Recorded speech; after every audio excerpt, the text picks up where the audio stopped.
Harga pangan strategis, ada 9 bahan pokok kita jaga dengan baik.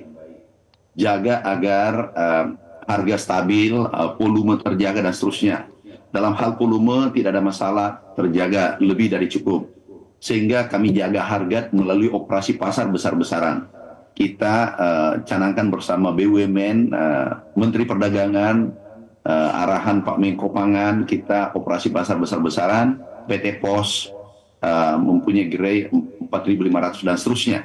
Kita himbau jangan melakukan kecurangan, jaga harga, tidak boleh, kami himbau 1 minggu berturut-turut, tidak boleh menjual harga di atas harga eceran tertinggi yang ditetapkan oleh pemerintah.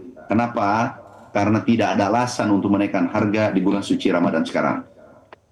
Stok banyak, produksi banyak, beras, minyak goreng, kemudian stok kita banyak, cadangan kita banyak, jadi tidak ada alasan terjadi kenaikan harga di bulan suci Ramadan. Oleh karena itu kami himbau 1 minggu.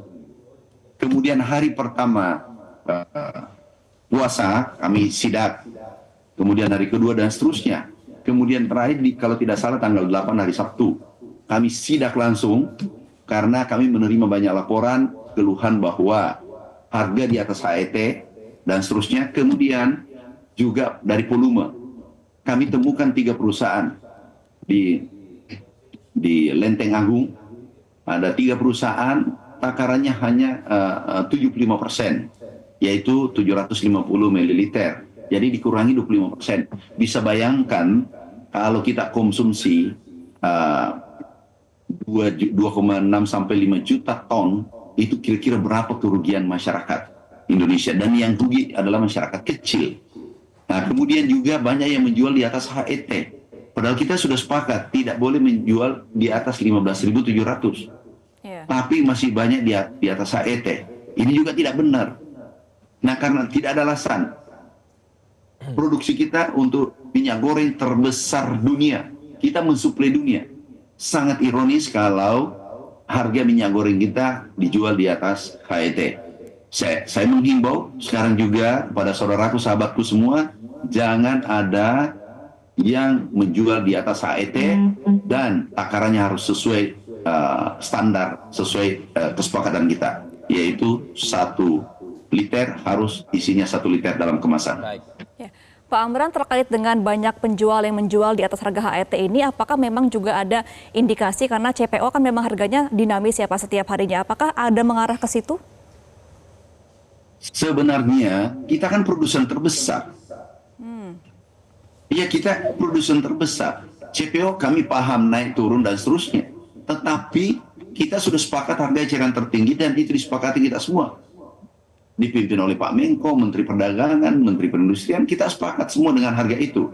Dengan Kepala Bappenas. Jadi kita harus ikuti aturan itu. Dan kami ngerti, kami ini kerja di pabrik sawit, kami 15 tahun. Pabrik tebu, kami tahu.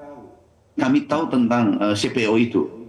Jadi nggak usah kita alasan dengan naik turun harga. Kita sudah sepakat bahwa 15.000. Kan ada juga DMO. DMO wajib. Itu kewajiban pengusaha menyetor pada negara, menjual pada negara. Kemudian kita jual, tidak boleh di atas HET. Bahkan atas perintah Bapak Presiden, HET-nya 15.700, kita jual 14.700 untuk minyak goreng. Di bawah 100.000. Luar biasa perhatian Bapak Presiden kepada masyarakat Indonesia. Minyak goreng diturunkan, operasi pasar turunkan Rp1.000, harga tiket diturunkan, harga naik haji diturunkan, biaya listrik diturunkan, kemudian pupuk ditambah 2 kali lipat untuk petani, kemudian utang UMKM yang sudah macet juga dibayar, diputihkan. Ini Presiden kita luar biasa perhatiannya pada masyarakat kecil. Makanya kami merasa terpanggil. Kami malu pada Presiden. Kalau Presiden kerja keras, kami hanya diam berpangku tangan. Kami harus kerja lebih keras daripada apa yang dilakukan Bapak Presiden kita. Baik, HET itu menjadi harga mati, kemudian masyarakat dihimbau, terutama penjual begitu ya Pak, untuk bisa menjual dengan harga eceran tertinggi tadi. Tapi Pak, selain ada temuan penjual yang menjual di atas HET, ada juga kekurangan dari seharusnya takaran yang seharusnya, ada juga kecurigaan minyak ini dioplos, Pak. Terkait dengan informasi ini, apakah sudah bisa dikonfirmasi, Pak? Jadi gini, yang pertama, bentuk pelanggaran apapun harus kita tindak tegas. Kenapa kita harus putus mata rantai kecurangan? Karena kalau kita biarkan, ini akan beternak kejahatan. Kita memelihara kejahatan itu, jadi kita sendiri yang memelihara. Kami sudah komunikasi Pak Kapolri, Jaksa Agung, kami sepakat bahwa itu harus ditindak tegas. Dan kita juga sepakat, jangan pengecer ini yang mencari keuntungan Rp200, Rp300 yang ditindak. Kita tindak di mana produsennya, di mana sumbernya. Tetapi pengecer yang di pasar, kami sepakat dengan Pak Kapolri, itu arahan Bapak Presiden, tidak ditindak. Karena dia hanya mencari keuntungan Rp200. Dan dia tidak tahu persoalan ini, bahkan tidak tahu persoalan ini. Hanya keuntungan Rp200, Rp500. Itu untuk di bulan suci Ramadan. Dia cari rezeki, mereka cari rezeki. Jadi yang masyarakat kecil ini, kita sudah sepakat tidak ditindak karena sumbernya bukan mereka. Mereka hanya menjual di pasar. Tetapi di mana sumbernya, di mana produksinya, di mana kemasannya, dan seterusnya. Itu yang kita tindak.